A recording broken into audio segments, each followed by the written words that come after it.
Now that's way more artistic and super cool. But the only problem is, who are these people? Here's the before, here's the after.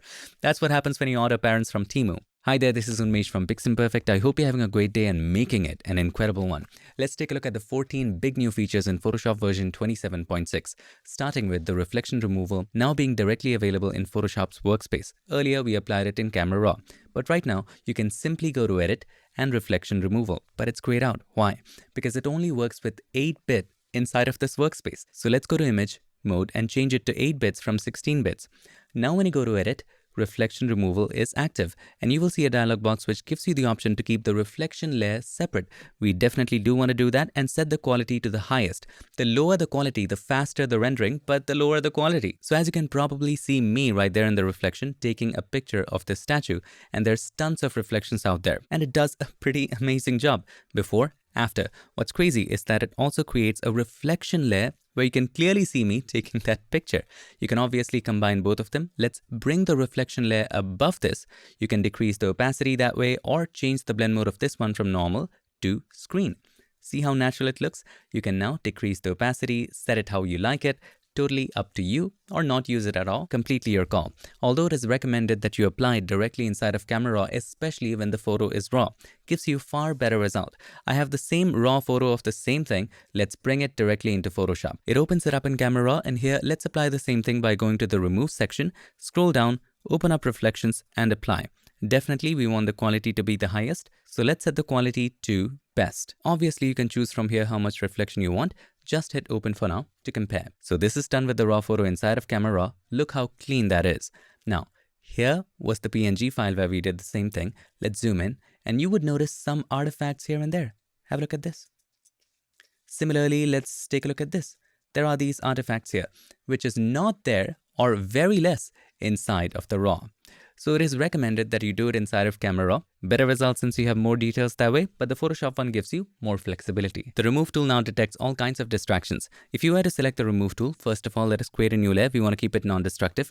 At the top, let's go to Find Distractions. You'll find a new section called General Distractions. Click on Find. It detects up to 26 types of distractions for you. So I took this photo of my mom, lots of distractions, and it automatically marks and finds almost all of them. So if you were to open Find Distractions, General Distractions, have a look. All these types of distractions it has marked, and definitely you can color code them however you like. It even marked the drain elements right there.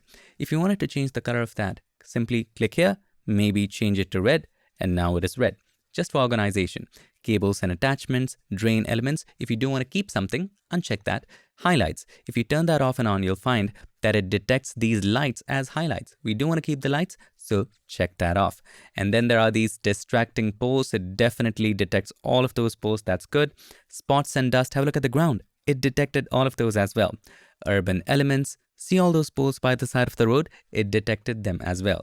Vegetation. There's some vegetation on the balcony. It even detected that. We do want to keep it, so let's uncheck it. Vehicles. We do want to remove all these vehicles that are around. And visual clutter. Here's what's interesting. Have a look at the trash can. It detected the trash can. If I turn it off and on, you'll see that's a good thing. Now you can always modify this mask. If you want to select extra, just paint over that. If you want to erase something, hold the Alt key or the Option key and paint over. That's all there is to it. Once you're happy, hit enter or return, and you want to make sure sample all layers is checked. Now, if you do want to use AI, just click on this box and you can put AI on or off, or let Photoshop decide by choosing auto. Hit enter or return. It does a pretty amazing job. Here's the before. Here's the after. That is pretty good. But remember why we created this layer, so that we could have the flexibility. It removed this pole on which she's standing on. So let's create a mask right here by clicking on the mask button. Take the brush with black as the foreground color. Let's bring just this pole back. That way it would fit the image. Now, although it removed all those things, it did not detect or remove the people in the background. If you go to the Remove tool, Find Distractions, you will see that there is a section for people. Click on Find and it will detect all those people. It should have been there with the general distractions, because now I'm having to do it twice. Request to the Adobe team, if we could have that section directly inside of general distractions as a checkbox, just like all the other distractions, it would be so much easier. And also for wires and cables. Everything at one place is convenient. You wouldn't have to do it twice or thrice. And it did a pretty amazing job. Here's the before. Here's the after. Now that was an extreme case. What I also really like about general distractions is that it removes a lot of the manual work, even for simple images. So here in this photo, I would have to use the remove tool to remove all of these barriers right here. But with general distractions, if we click on find, it automatically detects all these barriers. And let's say I just want to remove the barriers and nothing else. So I'm just gonna uncheck everything else. And if you wanna keep it non-destructive, create a new layer should be checked, hit enter or return. And there you go, beautifully done. Before, after. We now have a new AI model directly inside of Photoshop from Adobe, which is the Firefly Image 5. The advantage is it uses less credits than Nano Banana and all those partner models. But the thing to watch is that, is it any better? Let's right click outside the canvas, show contextual taskbar to see the contextual taskbar if not already. Press Ctrl or Command A, generate a fill, and you will find if you click on Firefly, there is Firefly Image 5 inside of the Adobe section. Let's select that. So I took this photo of my parents on top of the Eiffel Tower. There's a net in the background, plus my father's jacket. He's not wearing it. It looks off. So I just typed in, remove the net in the background and change the outfit of the man to a black jacket. Click on generate. And as you can see, it does an okay job, but it added a lot of belly fat right there. And the net is still there on that side. Here's the before. Here's the after. My father is not that fat. Click on generate one more time. Now that's kind of better. Maybe we can use some prompting to remove this one as well. Now, although this AI model is okay, you would notice that if you were to zoom in, it keeps things in place, by the way. That's a good thing. Here's the before, here's the after. Most of the things are in place. But it creates this reptile skin texture all around. I'm not sure if you can see it online, but if I were to scroll right here, have a look. This reptile skin texture, you will find it all around. Have a look at this. See this texture right there? That's a classic telltale sign that it was created with Firefly. Similarly right here, see that reptile skin texture? It's all around. It's everywhere. See it right there? If you still cannot see it, let me create a clarity adjustment layer. And if we were to increase the clarity, have a look. Can you see it right now? See the texture? It's just all around. Now, one of the things I hate with AI is that there's a lot of dice rolling. Sometimes you get a good result, sometimes you don't. It's never exactly how you wanted it. Anyway, let's see if it is any better than Nano Banana. And this time, let's change the lighting of the entire scene to sunset with sun rays coming from the left. I've also instructed it, do not change the facial features of the two main subjects. The same Firefly model, which is Image 5, let's click on Generate. Now that's good. Let's compare this with Nano Banana. Click on this drop-down, partner model. It is Gemini 3.1, Nano Banana 2. Why not? Click on Generate. Now that's way more artistic and super cool. But the only problem is, who are these people? Here's the before, here's the after. That's what happens when you order parents from Temu. While Nano Banana is more pleasing, more dramatic, much better, Firefly at least maintains the facial features and they remain almost the same people. But then again, where is the sun coming from? Is that a nuclear reactor? Anyway, the point is, they both lose details. If you had to zoom in and have a look at the statue and the art in the background, here's the before. See? Everything's still intact, even though this image is absolutely not high resolution. But have a look at the AI generation. Everything reduced to some sloppy thing. And that is the case both with Firefly and Nano Banana. Both of them do that. Also with this update, the older Firefly Image Model 3 has been removed and replaced by Firefly Fill and Expand. If we go there, there is the fill and expand. You will not see the image model 3. And for editing anything inside the selection, you use the image model 5. Here I asked it to remove all people in the background and this is what it did. It gave me a Sigma expression. But then again, that's not me. And if you were to zoom in, you will again find this reptile skin texture. I don't know why. Firefly, what are you doing? Let's talk about resolution and credits for Firefly Image 5. The resolution is kind of debated. Some people say it's 2.4 megapixels. But if I were to look at Adobe's own forums, for when it was released in beta, Meredith made the announcement. And if you scroll down to the comments, she said it is 4 megapixels in any dimension. So if it's square, it's 2000 by 2000. If it's 4:3, it's 2304 by 1728, according to the calculation, so that the overall megapixel is 4. Now, how much credits does it consume? If you were to select Firefly Image 5 or anything right here and hover over Generate, we'll get to that later. It will tell you that this action will consume 10 credits. Good move by Adobe. Let's turn this into a watercolor painting. Done. Pretty good.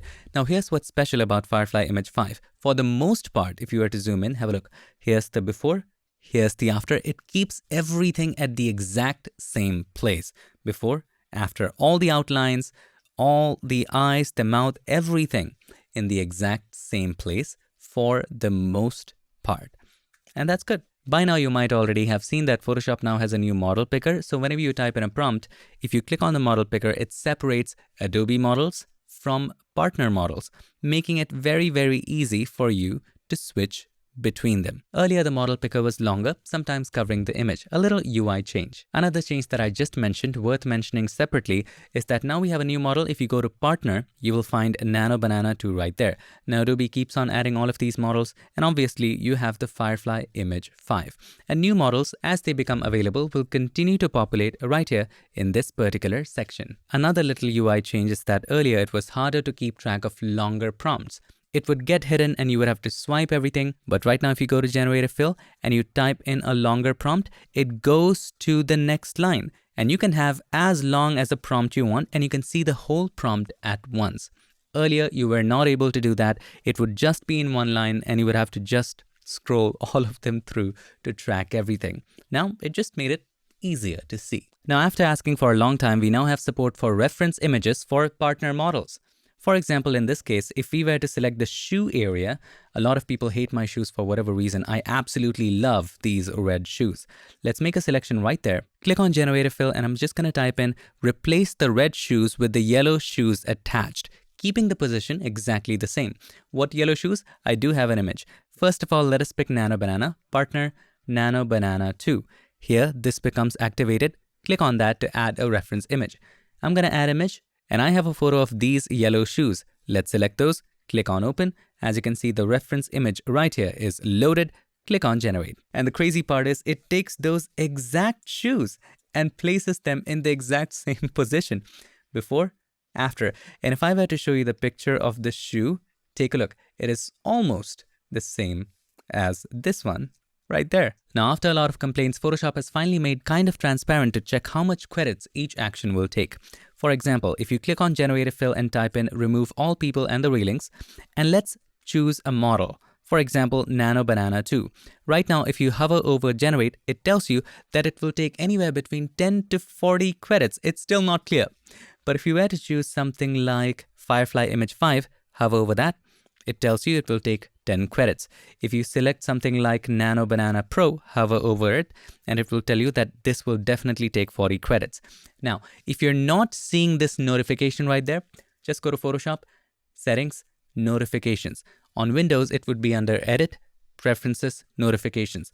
And you want to make sure Tooltips is checked. And if it's not checked, if you hover over, it won't show you anything. It needs to be checked. Hit OK, and only then if you hover over that, it will tell you how much credits it will take. It should tell you. So I had to restart Photoshop and now it is working again. So in case it is not working for you, just set that setting, tooltips turned on, and then restart Photoshop. On top of that, if you want more info, you can click on this button. This will bring up a new dialog box which tells you how much balance you have left, the details of your plan, and then if you go to features, you'll find how much each action takes depending upon your plan. For example, I have the Creative Cloud Pro plan. Because of that, features like Firefly Fill and Expand for me is unlimited. Features like Harmonize is unlimited for me, but for standard plans, it might not be. And it also tells you how much credits each action will take. You can also see your credit balance and stuff in the home screen. If you click on the home icon at the top on the top right, click there, and this will give you exactly how many credits you have left. Also, if you were to apply something like upscaling, like let's go to Image, Generative Upscale.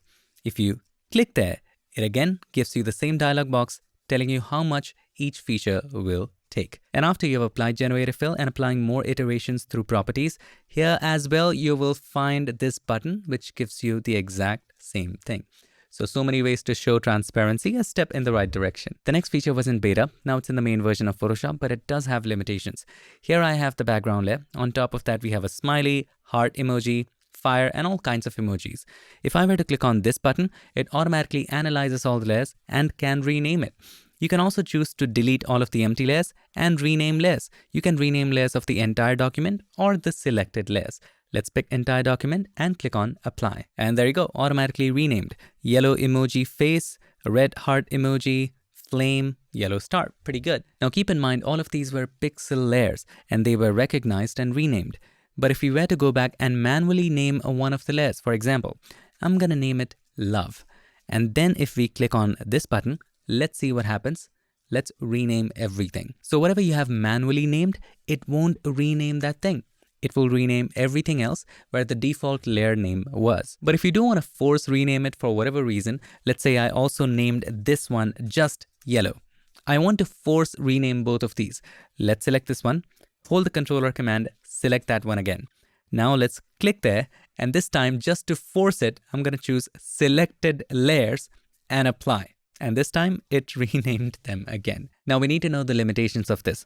Let's say we rotate this smiley, Control or Command T, click on Rotate Object in the contextual taskbar, fairly new feature. And let's change the perspective and rotate this in 3D towards the heart. Hit enter or return. Now this creates a new kind of layer called the rotate object layer. You see the symbol right there? Now I'm going to change this heart layer into a smart object. Right click on this and choose convert to smart object. And then put layers 6 and 7 in a group. 6, 7. Select this, hold the controller command, select the next one, control or command G.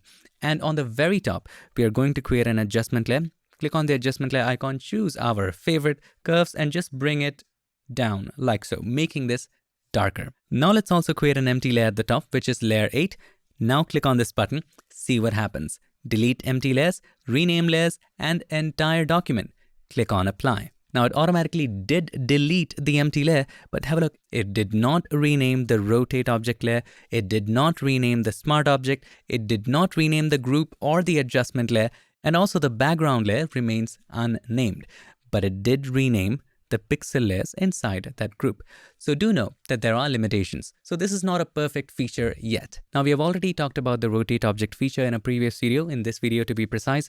But this feature has now made it to the main version of Photoshop. Back then, it was only in beta. Here we have an image. On top of that, we have this dancer layer. You can mask it out if you want to, or the rotate object can automatically do it for you.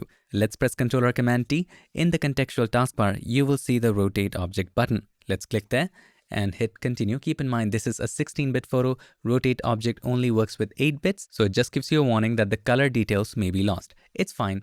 I want to continue working in 16-bit. It gives you that flexibility. Thankfully, you don't have to change the entire document to 8-bit, which is a good thing.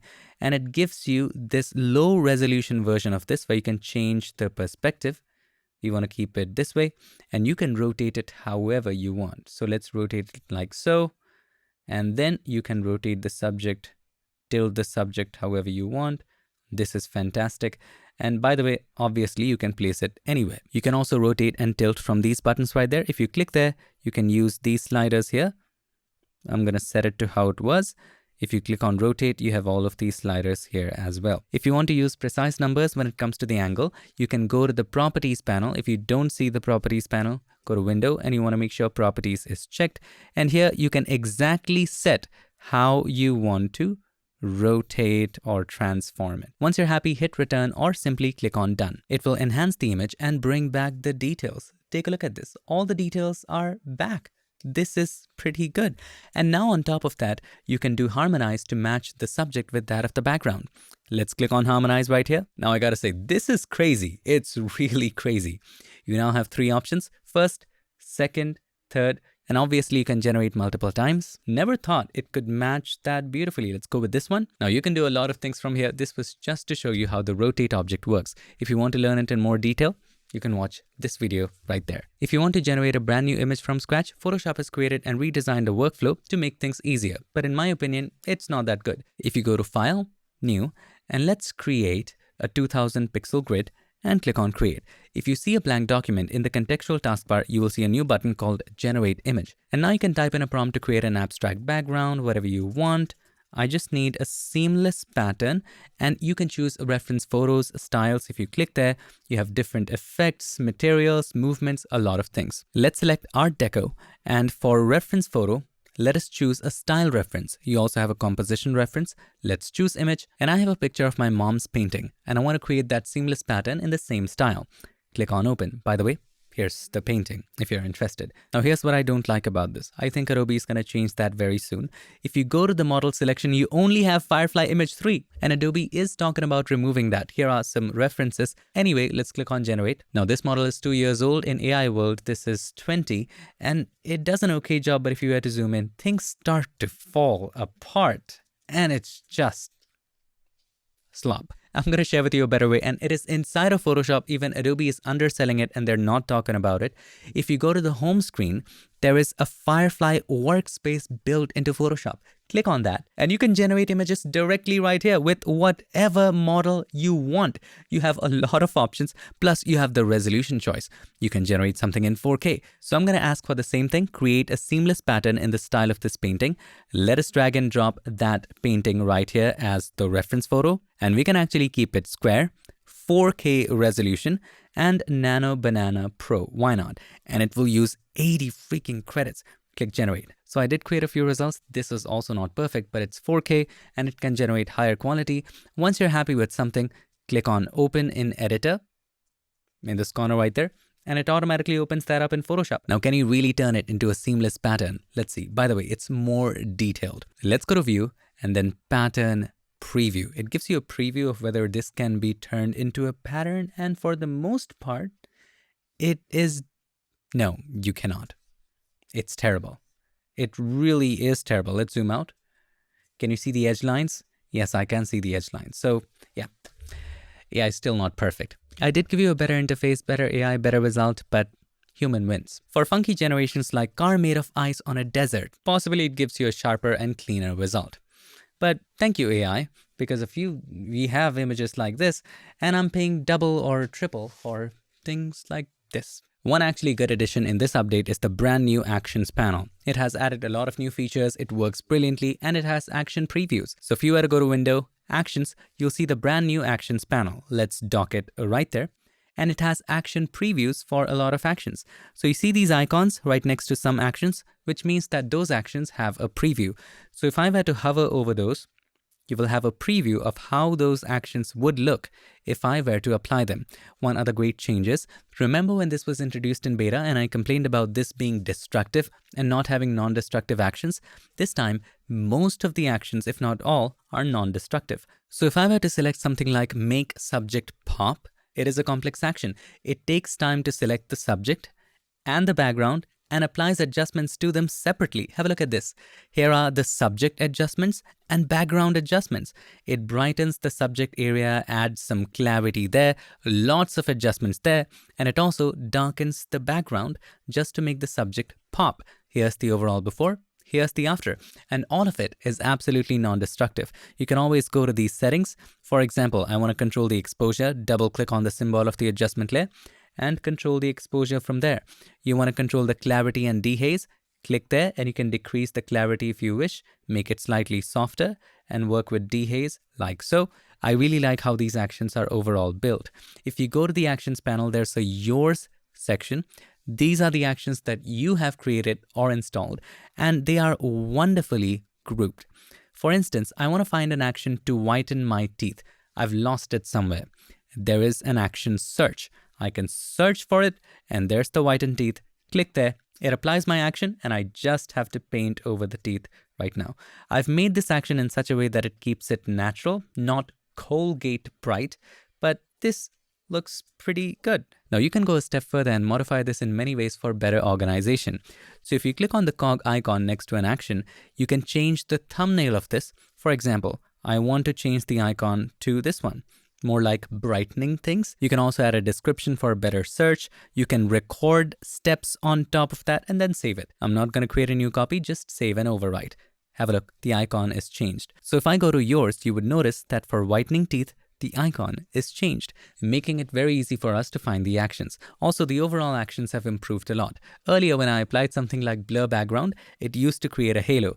But this time, if we click on blur background, it does an intelligent job of merging every layer on top before doing anything. And then again, it even separates the background. This is just the background and it blurred it. And this is just the subject on top of it. Very non-destructive, gives you so much control, and on top of that you can control the blur. Double click on Gaussian blur and you can control how much blur you want. Hit OK. This is like the actual way of doing it. Really good job. And then you have other actions which are also non-destructive, like vignetting, add vignette, and it does that through camera raw. And obviously you can double click here and change that value anytime you like. For example, you want more vignetting and the roundness a little more, midpoint a little bit towards there, and a more feather. Hit OK. And while we are here, we can also increase the shadows just to add more details in our hair and hit OK. On top of that, you can add things like grain. And again, It's also an adjustment layer. You can change it at any time. Double click right here. You can increase the amount of grain, change the size of the grain. So much flexibility, and that makes it very, very useful. On top of that, if you scroll down, there are guides as well. If you wanted to create a 4x4 grid, 12x12, thirds, all of that is possible. Click on it to apply it, and now you have a guide. If you want to remove all guides, there's an action for that as well. Just click there, everything is removed. And then there are quick export buttons. If you wanted to export it as a PSD, click there, and it will automatically show this. You don't have to deal with all the options, and you can save it as a PSD. If you want to save it as a JPEG, just scroll down, and there is PNG, PSD, JPEG. Click there, and it automatically shows you this, and it allows you to save it as a JPEG. And then you have the option to save for social media as well for that specific resolution. For example, I want to export it for Instagram portrait, a different aspect ratio. If you click there, it will create that resolution for you, which is 1080 by 1350 for Instagram portrait, and it gives you the option to press Ctrl or Command T and then resize it and just crop it properly so that it fits right there exactly perfectly for Instagram. And it creates that entire smart object for you. And obviously, if you do want borders, that is also possible. For example, if you wanted these white borders, you want to change that to black, it is embedded in the action for you to do it very, very smoothly. So overall, big thumbs up for the actions panel. I'm very, very impressed. So there are some new meaningful additions to dynamic text. Earlier, we knew that if we wanted something absolutely aligned, here's the text layer. We can select the text tool, and at the top, click on this Harry Potter icon next to the text tool and select this one, the block one. And then it will give us the option to set it however we want, and it aligns everything in that same axis. But now you have more features inside of that. Before we get to the features, let's say this was the text before changing it to dynamic text. Now say you wanted to curve it according to this sponge.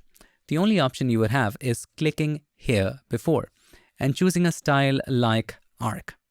Now the problem with arc is that it stretches the text. The more you bend, the more stretching will happen. We did not want that. Let's go back to how it was. Right now, if you click on this dynamic text icon, you have complete circle, you have half circle up, half circle down.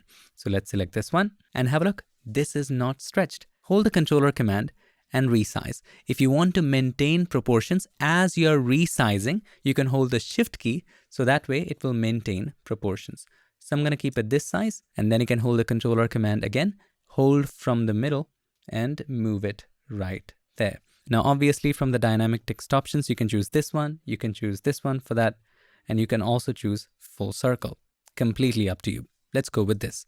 Now there are a few controls you should know. If you were to zoom in, you would notice that there's a little X right there. Let's hold the controller command. Right now, if you click there, it will make you resize it, but just move the cursor a little bit away and then move it. This will allow you to change where the text starts. Now when you hold the controller command and click and hold on the X, this will allow you to change where the text starts. You can also use the same technique right here towards the end. You will see a circle. Just hold the controller command, move the cursor a little bit away, and this will allow you to control where the text ends. So you can control where the text starts and where the text ends. You can also bring the text inside or outside. If you hold the control or command again, you can just flip it on the inside or take it on the outside. Now, if you want an absolutely custom path, that is also possible. Let's say you don't want it semicircle perfectly. You want to create your custom shape. For that, select the direct selection tool right there and click there, and you can do whatever you want. You can modify this however you want. You can also select the pen tool, press P for the pen tool, introduce new points, and then move it however you want, like so. Now let's talk about the new Firefly boards link to Photoshop. One of the things in Firefly to ideate different things, create mood boards, bring your photos, is boards. Let's click on boards. And I already was experimenting with a board right here. Let's open that up. Now this board was just an experiment for different lighting for the subject. Let's say I want to open this one directly inside of Photoshop.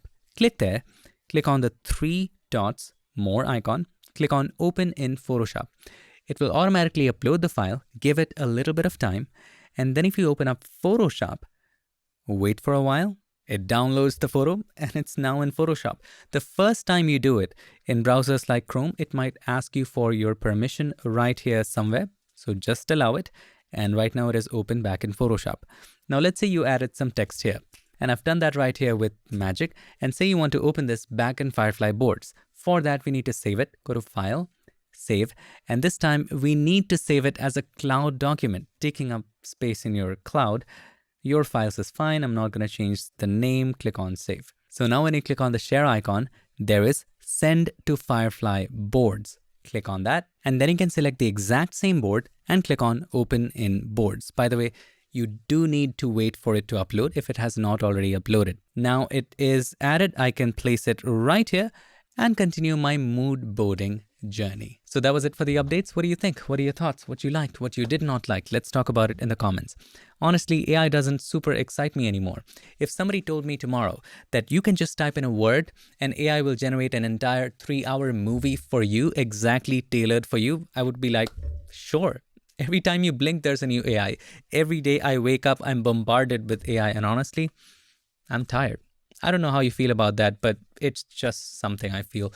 Either way, I hope this video helped you, and if it did, make sure to give us a like, and also don't forget to subscribe, and not just subscribe. Ring the bell so that you, my friend, don't miss any other future tips, tricks, or tutorials. I'll see you in my next one. Till then, stay tuned and make sure that you keep creating.